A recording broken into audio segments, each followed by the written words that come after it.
the first thing I want to talk about is the definition of snitching. The definition of snitching. And we want to talk about, hold on, get my pen ready.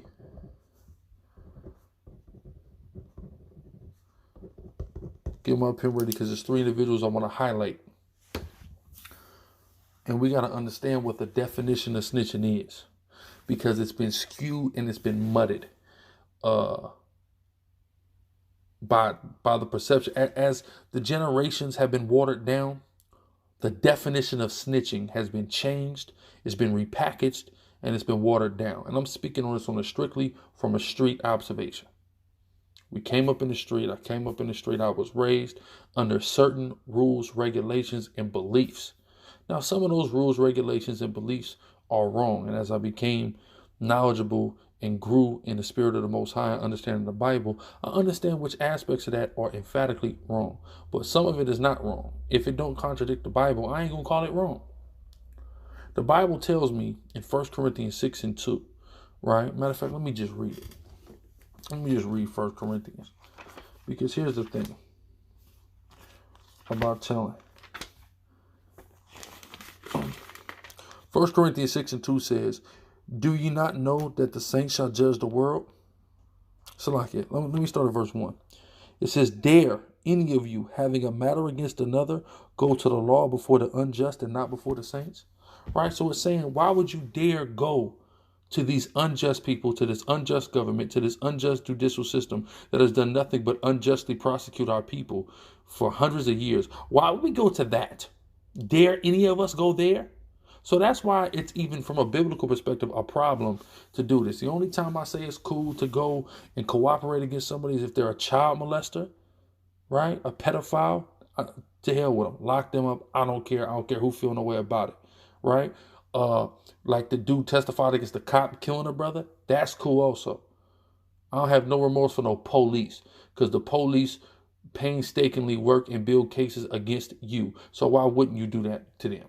Who cares, right? But in other instances, especially if you're doing dirt in the streets, I don't understand why you out here telling on people, especially people that you running with, right? But then people like, we don't get into it because the definition of snitch has been watered down. When I was still single digits in age, when I was first getting introduced to the streets and how I go, and doing my initial participations in, the criminal underbelly, you don't tell, period. When the cops come around, you don't know what happened. You don't say what happened. You ain't see anything. You catch amnesia. I understood that in elementary school. We used to beat niggas up for that in elementary school because it was instilled in us by big homies that was around us, that was raising us, and that was molding us. And we took that seriously and we believed in that. I can tell a lot of people that's coming up in these days and times who are perpetrating themselves as gangsters, as street individuals, are not cut from that same cloth, are not of that same ilk. I can tell by the conversations that's being had, by the hypotheticals, by the what would you do's that's being had. Y'all ain't raised by that same ilk. It's clear. You wasn't indoctrinated in that same manner. It's clear, right? But the issue is everyone's not, and people admittedly can say, well, I wasn't indoctrinated in that. I don't come from that same cloth, right? I'm not going to say that's fine, but I understand you didn't come from that. But a lot of y'all is fronting like y'all came from that. And it's clear by what you're saying, you ain't come from that, right? I'm going to highlight in this snitching and what is snitching conversation 3 particular individuals, 3 rap artists. Of course, 6ix9ine is going to be spoken about as a Exhibit A. Exhibit B is going to be TAY600, and Exhibit C is going to be T.I. Okay. Everyone knows 6ix9ine snitched, right? There's no disputation of that. Some people justify him taking a stand against his co-conspirators. There is no justification in taking a stand against people who you did dirt with. There's not even justification in taking a stand against people who did dirt on you and were your rivals in the street. There's no justification in that. You in the streets, you leave everything in the streets. If 6ix9ine, if they were threatening his life and and they popped his girl or whatever and they were stealing from him, well, you in the streets, nigga, so keep it in the streets. You got bread, don't you? Why don't you go hire some niggas, go suit up and boot up and go to war?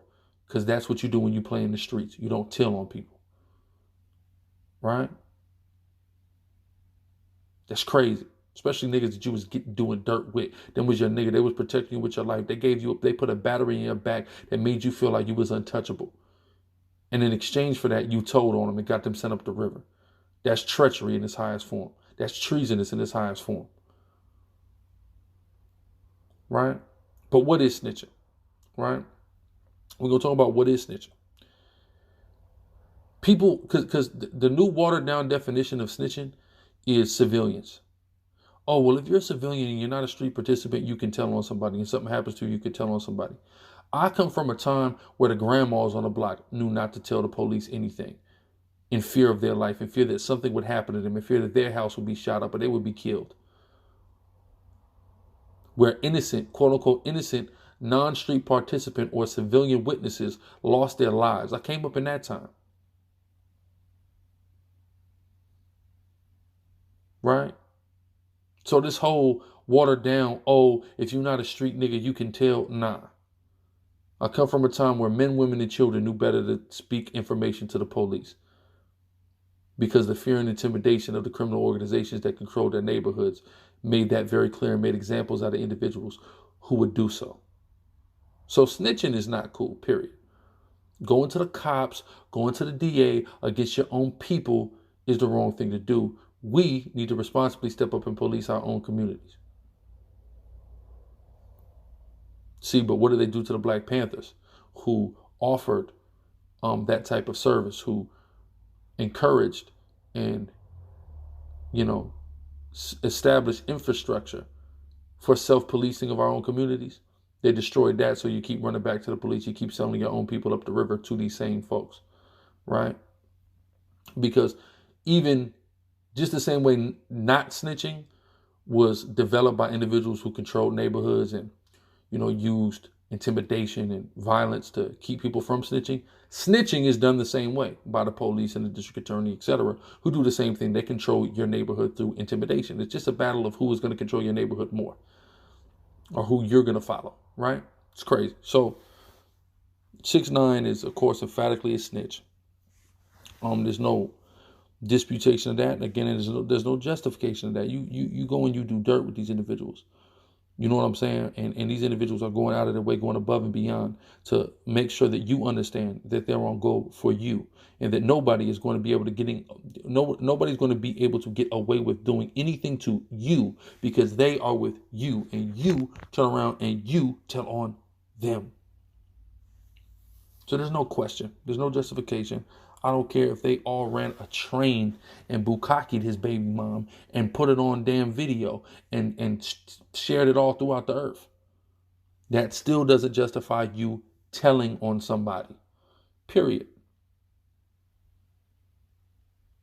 There's no justification in that, man. Your mans and them is getting ready to do serious time in jail.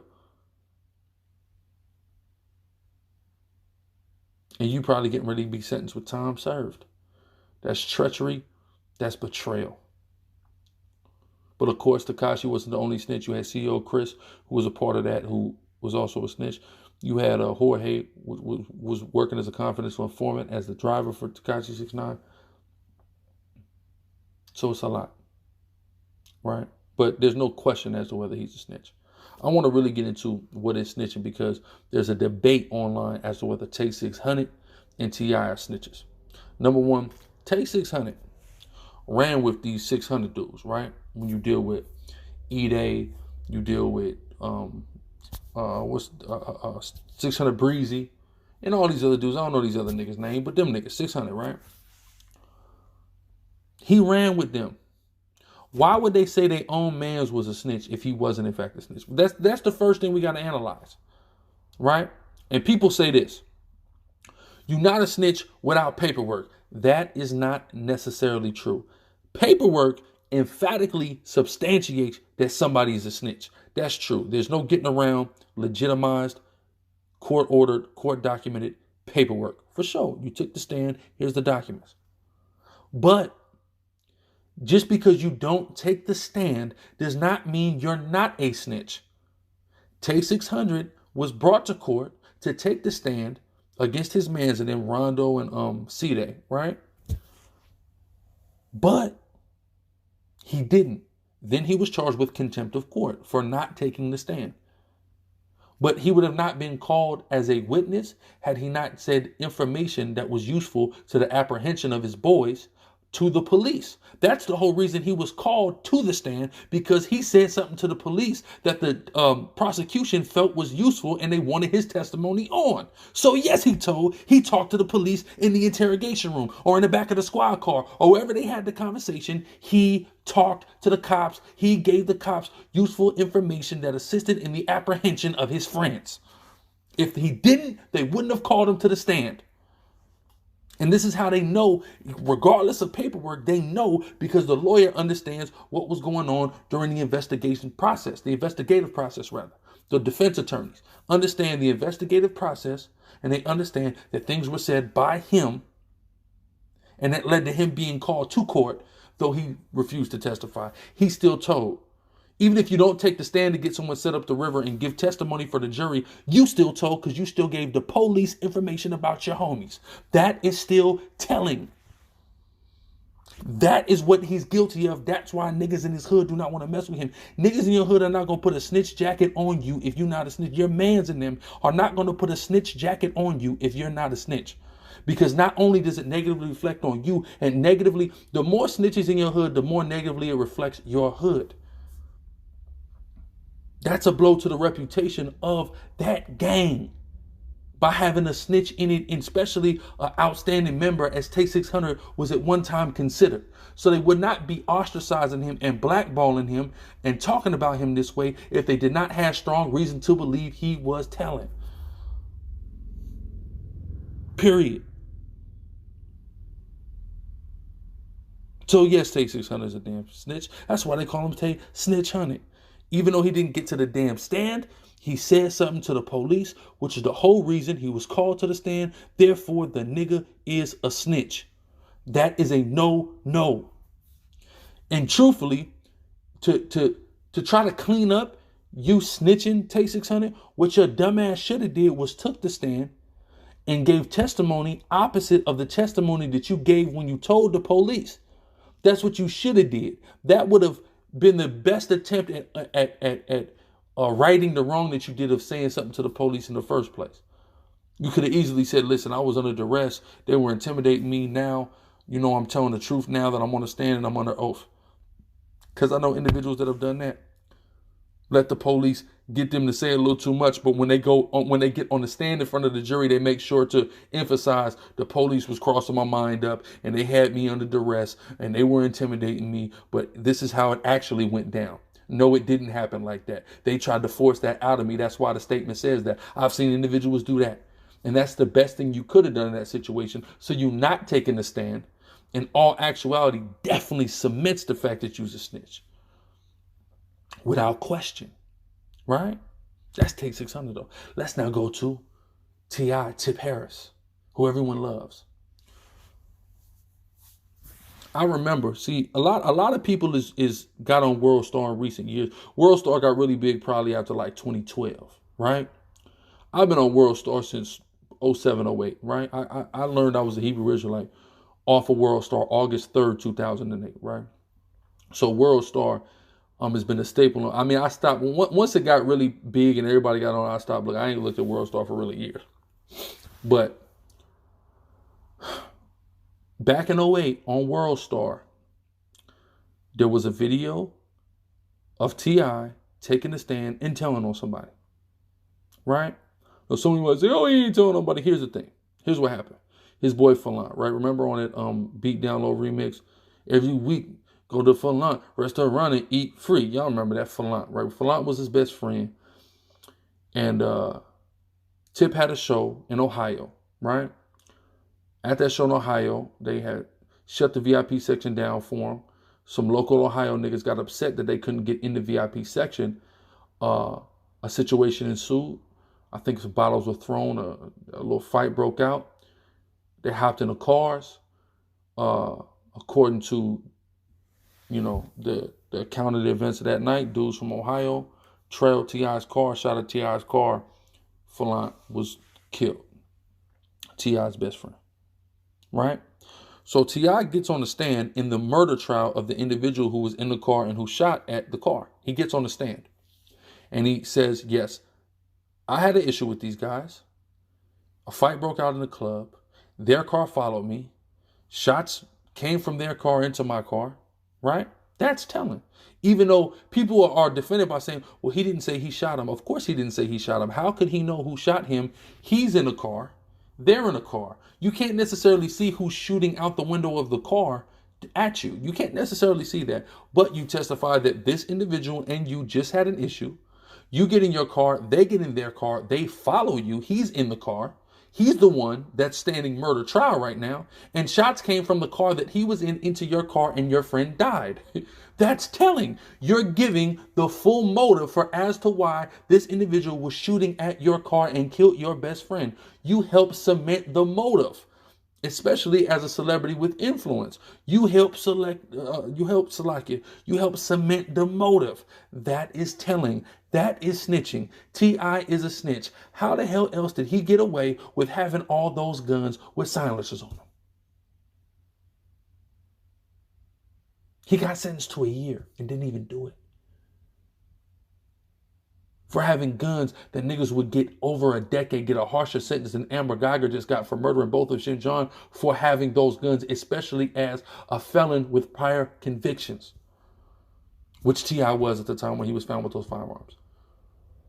So yes, T.I. is a snitch. I don't care if you like him. I don't care how much you like his music. I don't care how much you like TAY600 music. I don't care how much you like Tekashi 6ix9ine music. All them niggas are snitches. There is no excuse for it. There is no justifying it or anything of the sort. Them niggas is telling. That's what telling is. Stop trying to redefine telling. Stop trying to water telling down. Niggas is telling. Niggas is snitches. Niggas is bitches, period. Niggas is not as street as they claim. And nowadays we got gangsters who are street and gutter and murderers who are telling. But that's my snitch rant. That's all I had to say on snitching or what snitching is. That's my snitch rant.